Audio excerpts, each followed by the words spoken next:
Hello, I'm Glenn W. Hunter, and I'm here with Tamika J. Carter, and this is Building Girl Champs podcast. Tamika J. Carter, also known as the Advantage Counselor, operates Advantage Public Institute. She's been licensed for 10 years, and what we're going to do with this show is just talk about young ladies, developing them, and literally some of the trauma that they endure and that Tamika helps them work through. Tamika, are you ready to share all of this insight that I've just laid on you for our Of audience? course, of course. I hope I do it justice. Young ladies are such amazing people, and so I hope that I can, in this podcast, kind of capture some of those amazing things about them and help people have tips and strategies for helping the young ladies that they work with. So thank you very much for inviting me, Glenn. Let's get going. No, we are here. So let's jump in. I mean, young ladies are complex. I mean, even as a man, we have figured that out. So, how does your work help them when you think about the way trauma impacts them today? Yeah. So my work really focuses on self-image development. That's what I like to ask about, have inquiry about, look into when I'm working with people, assess. It's all about developing that self-image when it comes to young ladies. So my work very much centers around that, and what are the factors that contribute to that self-image development. And I say that and I want to explain because people a lot of times think self-esteem when I speak of self-image. And self-esteem is really the value that you place on the image. So with young ladies, when they're experiencing trauma, they experience it in a number of ways. It can be at home, it can be from their parent, it can be at school. There's a lot of school-based traumas that occur. It can be community-based traumas, where there's a loss or a death or a murder or something in the community, and the youth witnesses that. So girls are seeing and experiencing trauma from several different angles. So one of the things that I really do is use a style called acceptance and commitment therapy. My motto is it ain't right, but it's real. So how do we deal? And that just means there's social justice issues. There's all these different problems that can kind of cause traumas in a young lady's life. And we can't always change that they happen. We can't always prevent them from happening, but we can look at it, realize it's a real piece of our lives, integrate it into your life, integrate it into your life story, and then deal with it that way. So that's one of the biggest things that I do when working with young ladies. I use trauma-focused cognitive behavioral therapy. So when there's someone who's endured a significant trauma, maybe rape or even moving in culture shock can be a significant trauma. So we're able to isolate that trauma and get a narrative about it all while basically helping them to regulate their emotions and understand their triggers to those traumas. So that's a little bit of what I do when I work with young ladies, is just try to help them integrate those things into their lives so that they're not just always picking at them. You talk about that picking at them, and I think that's a good point to transition with, in the sense that they think that they're singular in regards to the trauma they're processing.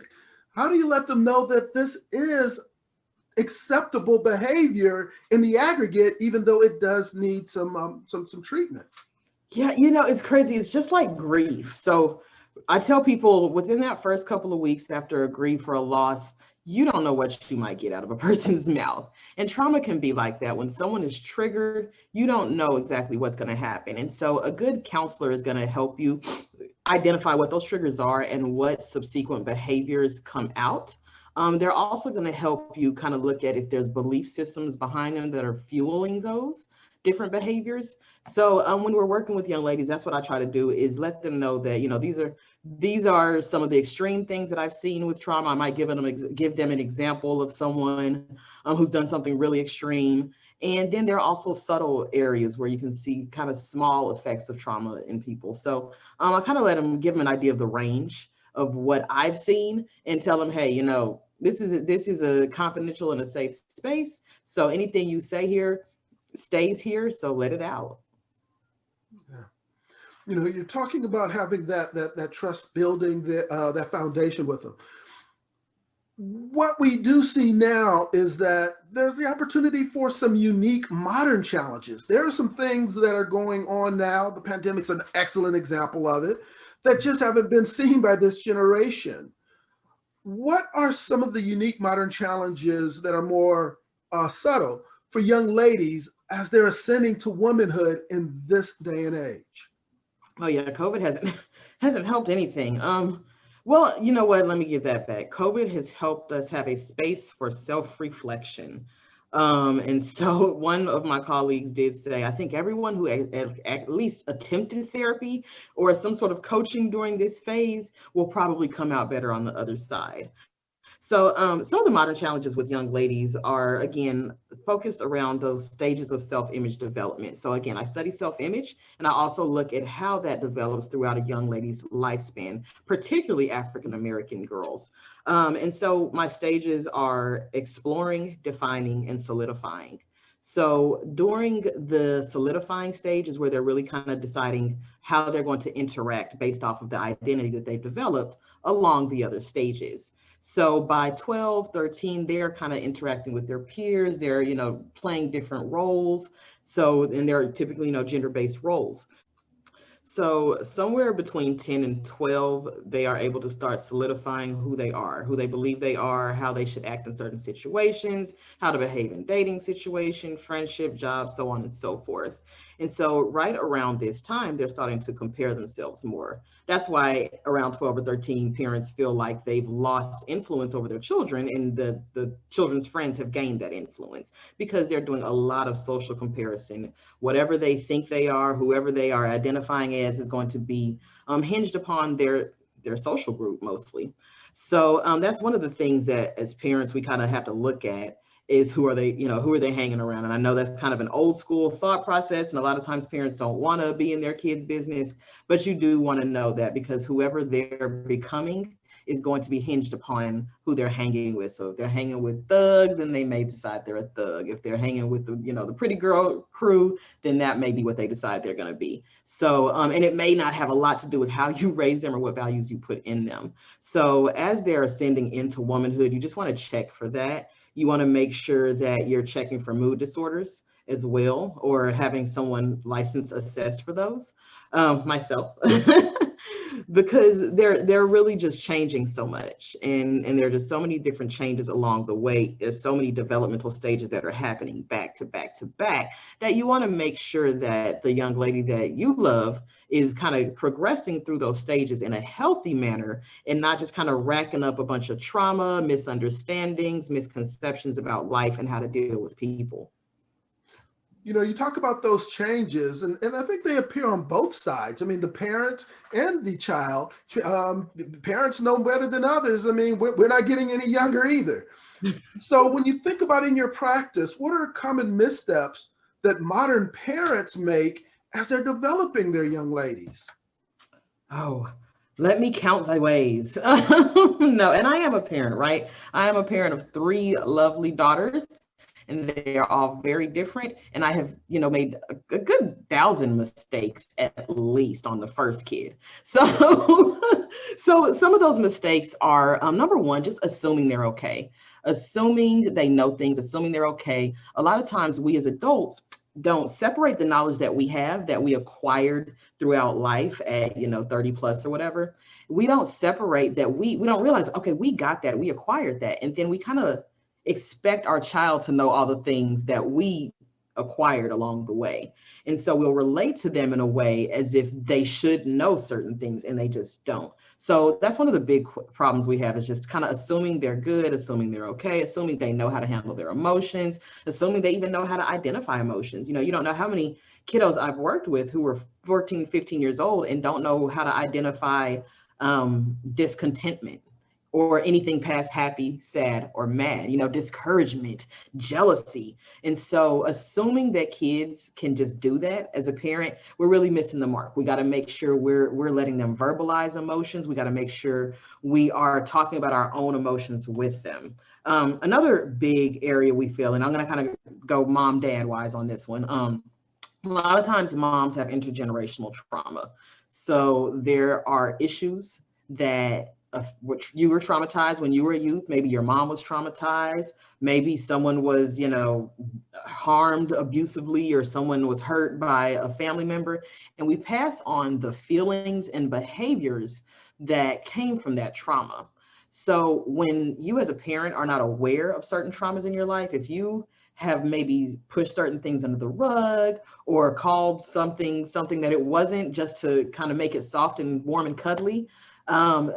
Chances are the behaviors and the protective things that you've been doing to keep yourself okay are being passed on to your child, and they're not healthy and they're not adaptive.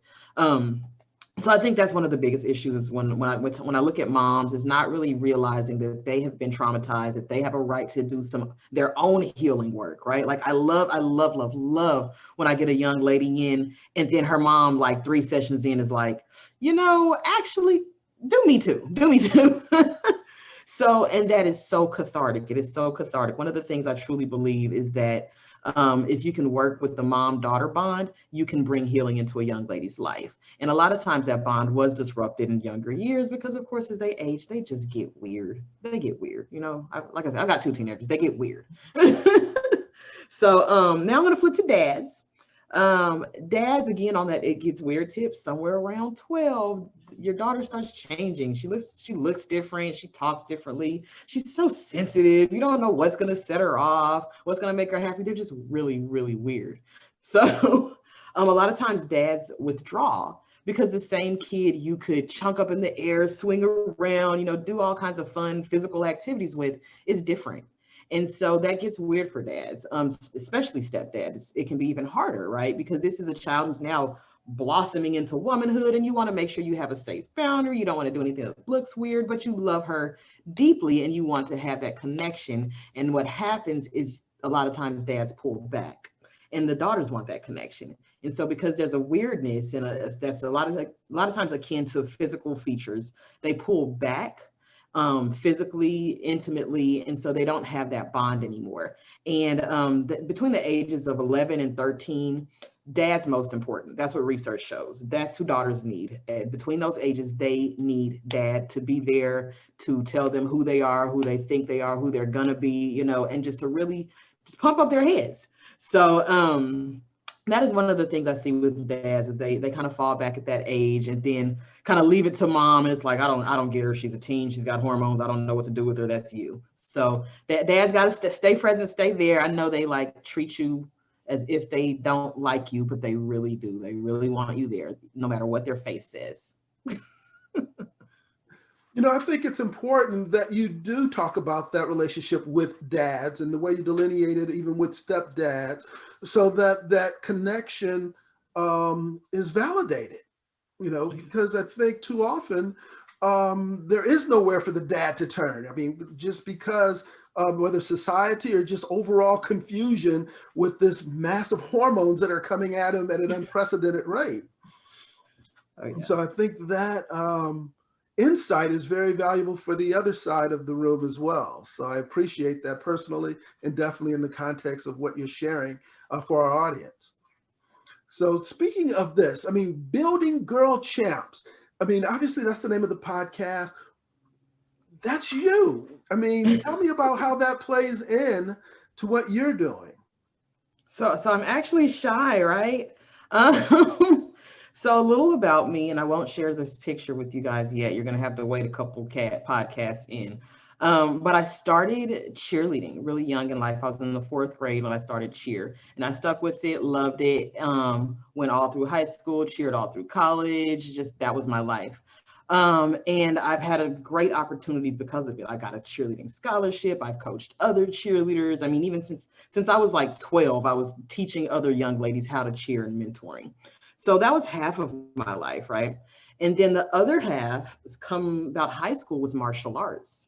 And so, what therapy does is it helps you look at those 2 totally polar opposite sides of yourself and merge them in a way that you're like, okay, that's why I'm victorious, because I know how to put this together and that together and make it work. So in martial arts, I love fighting. I love fighting. I love forms. And I actually had a chance to work with several peers. So one of my jobs when I came into the dojo was to meet with the other girls there, was to kind of be like den big sister. And so I checked in with them. I was about 14. And I would just check in and make sure that no one was going to do anything strange or was going to take any karate moves and use them at school. So I think that was kind of my job. Make sure nobody uses karate moves at school. Encourage people to continue to be competitive. So, but what was really big about martial arts was the creed, was the way to live, was that value system. And as you're building girl champs, you have to have that value system. A lot of times, as I said earlier, we just assume that they got it. We assume they know stuff. And they don't. Like they're asking their friends, they're asking the 14-year-olds are asking their 16-year-old friend how to date, and it's dangerous because they don't know what they're talking about. And so it's just really important as you're thinking about building a young lady that's a champion, that she's a champion mentally, socially, emotionally, spiritually, and physically. So again, martial arts for me built me physically, it built me mentally, it built all of those areas. And so I like to use that and apply those things as I'm thinking and working with young ladies, teach them to be the best they can be at whatsoever they may do, to not start a fight, to use kind words. So even in my girls program class, that's confidence, leadership, academics, social skills. Real simple. It doesn't take too much. There's a package that you have to put into these young ladies, and it starts with them knowing who they are, looking in the mirror, shaking off the stereotypes, embracing their culture, and just being victorious, being champs. Outstanding. Tamika Carter, the Advantage Counselor, how do people find you? You can find me at tamikajcarter.com.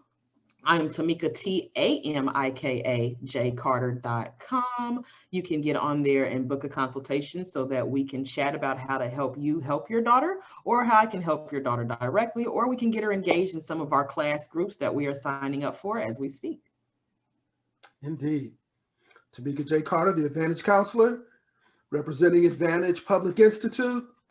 It has been exciting as you talk about developing young ladies. I can't wait for the next time. Thank you. Thanks again for this opportunity. And I am looking forward to working with you and all the young ladies of the SoCal, Oklahoma City, and Universal cut this part out areas. Again, I'm Glenn W. Hunter. This is Tamika Carter, Building Girls Champs. That's what we're doing. And thank you for your time. Thank you for your attention. Can't wait to see you again very soon.